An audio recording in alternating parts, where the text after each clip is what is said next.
11 PM na nga pala at maulan dito, sobrang lamig, hindi ko alam kung magkakape ba ako o iinom ng red wine.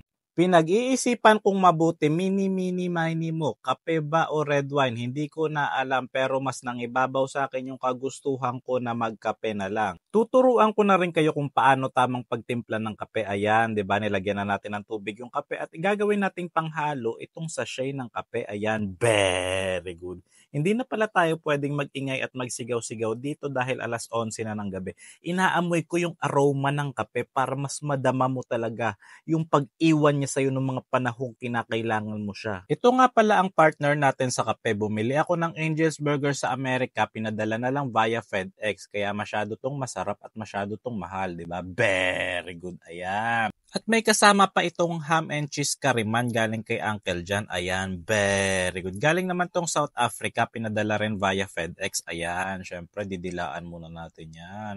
'Di ba? Ang sarap, 'di ba? Bad 'yon, bad. Huwag niyong gagayahin. Angel's Burger to kaya alam ko na ang lasa nito at alam ko rin na sa unang kagat, syempre alam nyo na kahit hindi ko sabihin na tinapay lahat, ganun na nga. Very bad. Pero ito yan. Yan, ito yung technique para sumarap. Lalagyan natin ng hot sauce. Ayan, very good. Para kahit tinapay lahat, may hot sauce pa rin at ketchup. Ito yung ketchup, ayan, Del Monte yan. Del Monte, baka naman. Very good. Lalagyan natin ng Del Monte ketchup at hot sauce para sumarap.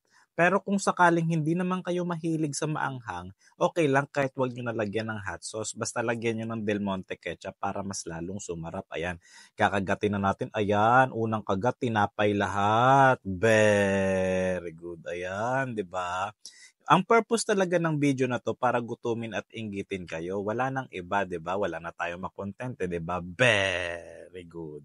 Yan, masarap siya. Kung i-rate ko ang Angel's Burger sa mga burgers na natikman ko, masasabi ko yung Angel's Burger, pwede siyang maging 6 to 7 base sa rating pagdating sa lasa. Pero mainit pala yung kape kaya napasok yung dila ko. Ayan, very bad. Ubusin na natin to. Mga 6 to 7 lang yung rating ko sa Angel's Burger kasi marami namang mas masarap na burger. Pero dahil nga affordable ito, okay lang naman kasi 40 pesos lang ang Angel's Burger. Ayan, higop muna tayo kape. Ayan, very good. Next na natin yung kariman. Ayan, yan yung kariman. Ham and cheese pala to. Ito pa lang yung ham and cheese, yung hindi ko pa natitikman. Lalagyan ulit natin ng hot sauce kasi mahilig talaga ako sa maanghang. 39 pesos naman ang kariman na ham and cheese. Ayan, very good. Hot sauce, pinapalibutan ko kasi mahilig talaga ako sa maanghang. Sa lahat ng pagkain, ang maanghang talaga gusto ko. Yan, kinagat ko na siya. Yan, tinikman ko siya, nilagyan ko ulit ng hot sauce kasi parang yung lasa niya hindi ganun kasarap, parang kulang sa palaman. Kung ikukumpara ito sa mga tuna, ayan, dinidilaan ko, sarap ko dumila. Oh, ayan, very good. Yan. Kung may kukumpara to sa mga spicy tuna flavor at iba pang flavors ng kariman, mga pizza, marami pang flavors ang kariman, pero itong ham and cheese yung hindi ko gusto. Ayan. Siguro ang rating ko lang dito 4 to 5. Hindi siya ganun kasarap para sa akin kung ikukumpara doon sa ibang flavors ng kariman. Marahil hindi kayo sang-ayon sa akin pero ito talaga yung para sa akin yung hindi ko masyado gusto. Yan, nagkakape na ako. Very good. 4 to 5 lang yung ratings ko sa ham and cheese flavor. Yung ibang flavors ng kariman mas masarap.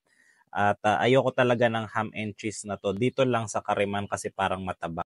Pa-follow naman po ng aking page at pa-share na rin itong video. Maraming salamat po.